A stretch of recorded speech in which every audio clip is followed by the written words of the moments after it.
Bom, Luiz, a grande incógnita e a grande esperança é o pós-conferência aqui.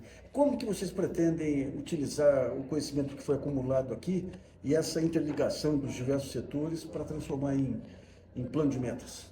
Bom, a primeira conferência foi um processo extremamente participativo, abarcando diversos setores da sociedade e diversas áreas do governo. Então, uma convergência, uma reflexão que junta distintas áreas do governo federal, governos estaduais e municipais, setor empresarial, setor acadêmico, sociedade civil, e o foco da discussão se deu em torno dos eixos da Estratégia Nacional de Ciência, Tecnologia e Inovação, os 4 eixos. Todo o debate foi organizado em torno desses 4 eixos.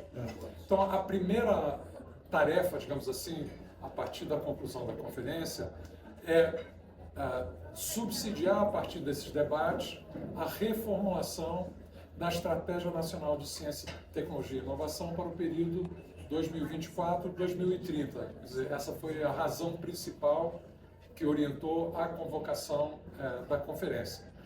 A nossa previsão é que essa revisão será consolidada num novo texto da Estratégia Nacional de Ciência, Tecnologia e Inovação até o final do ano.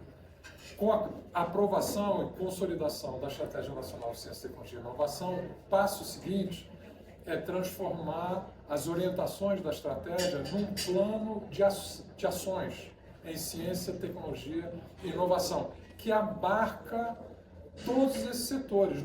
A intenção não é ser um plano, evidentemente, de um ministério, do governo como um todo, mas também não só do governo federal, um plano de Estado, né, que abarque nas ações todos esses atores que convergiram para o debate da conferência. E a interação com as empresas, movimentos, vai se dará como?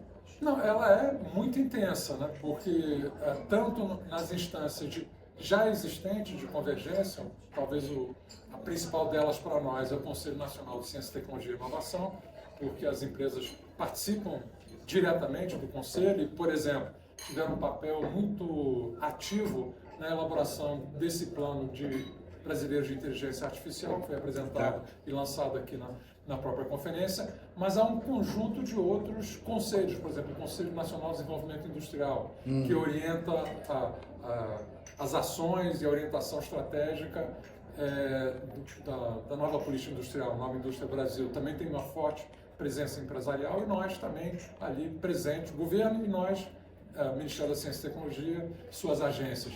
Então, eu acho que nós estamos vivendo um momento singular no país, Nassif. Eu acho que é uma espécie de uma janela de oportunidade, onde estamos tendo a convergência de diversos setores em torno da estruturação das bases do que eu entendo ser um novo projeto de desenvolvimento para o país.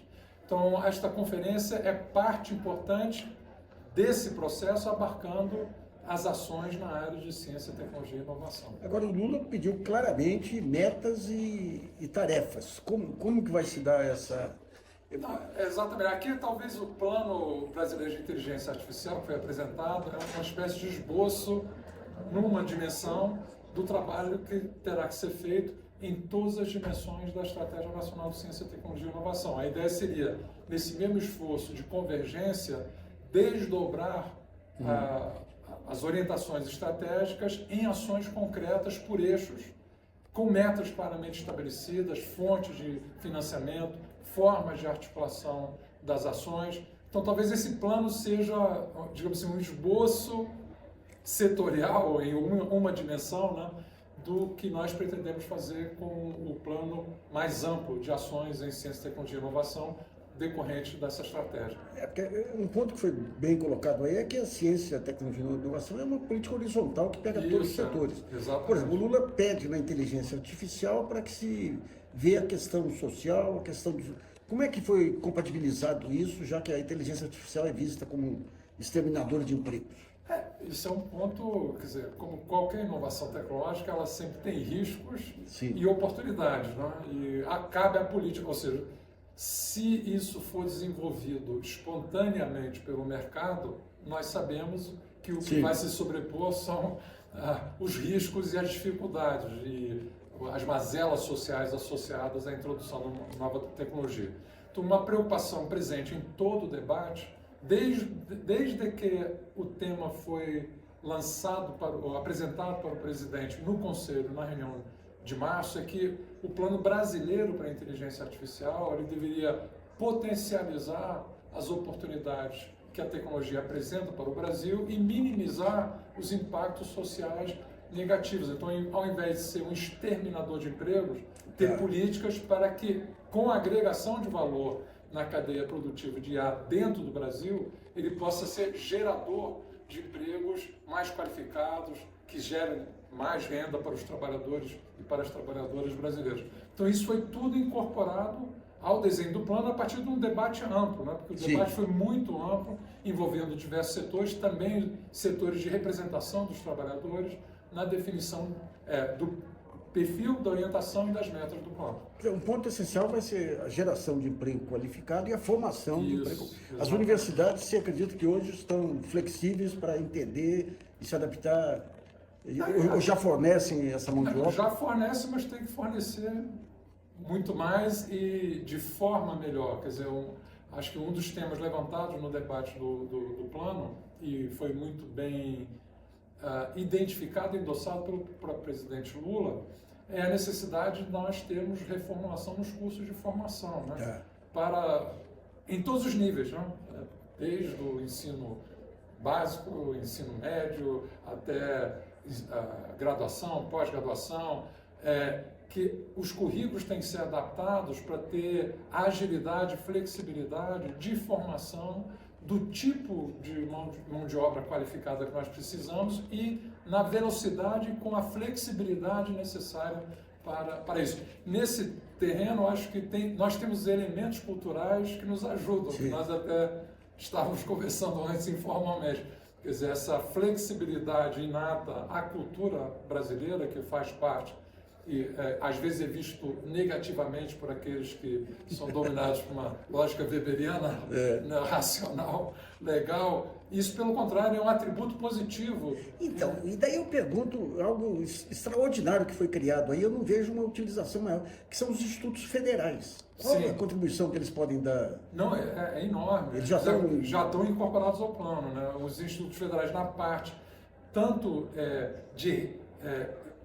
nas ações de extensão para capacitar, qualificar e requalificar, eles foram incorporados como um polo importante para além da formação interna dos próprios institutos. Quer dizer, o plano também impacta a atuação de formação e de pesquisa dos institutos, mas também a sua conexão com a sociedade em geral, promovendo capacitação, qualificação e requalificação para a população geral. Então, eles têm um papel muito importante naquele eixo, sobretudo, eu diria, tanto no eixo de pesquisa e desenvolvimento, mas talvez até mais fortemente no eixo sobre formação e capacitação. E tem uma estrutura muito importante, que é o SESI. Sim, eles foram incorporados. O Sistema S está incorporado ao plano, participaram. O SEBRAE também está incorporado ao plano. Então, ele já abarca variados setores. Mas o que eu destacaria é que ele é um ponto de partida. Isso também foi muito frisado, né?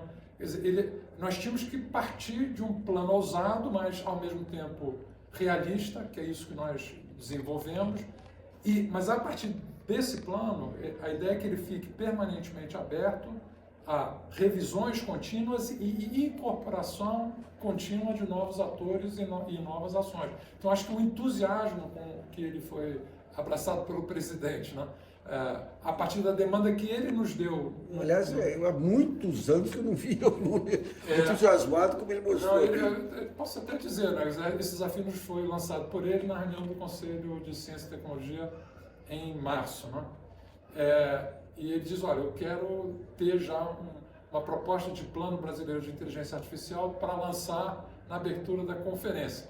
A abertura da conferência, então, estava marcada para o início de junho, o que nos daria ali 3 meses, menos de 3 meses para ir lá. Aquilo, nós ficamos assustados com o desafio, tínhamos que entregar o desafio. Então, a ministra Luciana, que é quem co-preside o Conselho junto com com o presidente da República, decidiu então constituir um GT que coordenasse o trabalho a partir do CCT para a elaboração do plano. Foi um trabalho muito intenso, né, que envolveu mais de 300 pessoas especialistas, 6 oficinas. Quer dizer, foi muito debate, muito participativo.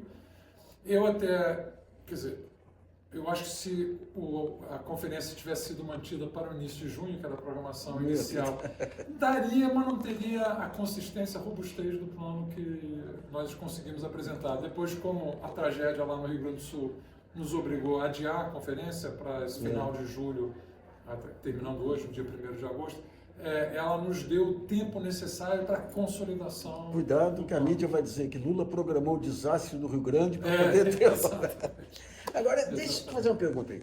A gente vê o trabalho Hoje a intersetorialidade é fundamental em qualquer plano de ação, e a gente vê os ministérios muito estanques.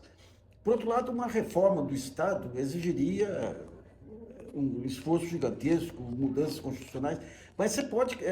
esses conselhos, do jeito que existem hoje, já são suficientes? Ou seria importante a ENAP, por exemplo, pensar em formas de criar fóruns para o trabalho interministerial? Não, veja só, é claro que o Estado precisa ser mais eficiente, né? Se nós estamos num século dominado pela sociedade do conhecimento e os desafios da inovação no âmbito da sociedade do conhecimento, inovação, ela implica criação e incerteza.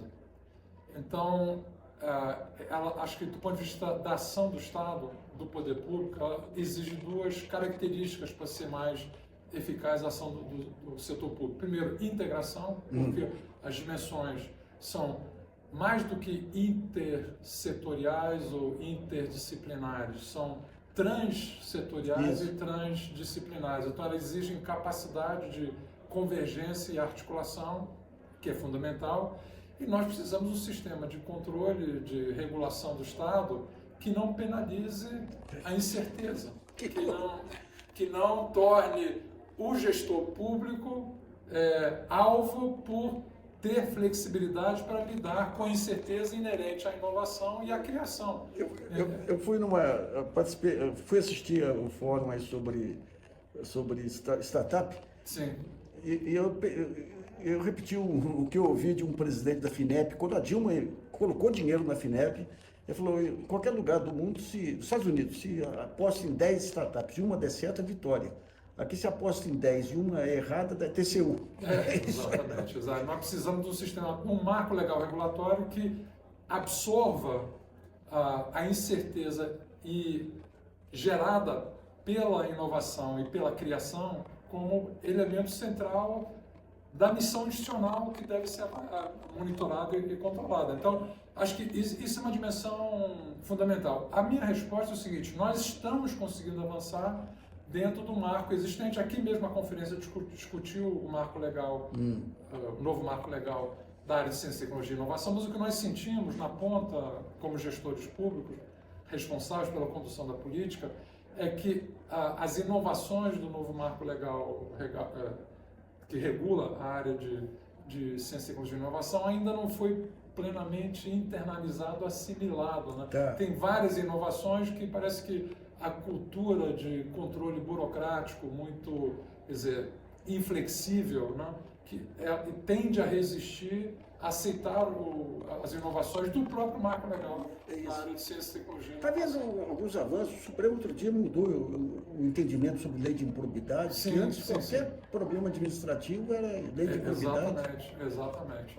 Não, e eu acho que mesmo tem havido avanço nos órgãos de controle, uma crescente abertura para esse debate. Então, acho que nós estamos caminhando numa direção de progresso, né? Tá. Mas sempre, eu acho que a questão de ter um Estado mais ágil e desenhado para fomentar essa transversalidade e o estímulo à criação e à inovação, incorporando a incerteza como elemento estruturante da política pública de inovação, de ciência, tecnologia e inovação, é fundamental avançar nesse terreno. Maravilha. Bom, Luiz, obrigado aí, bichão. Tá bom? Não, tudo bem.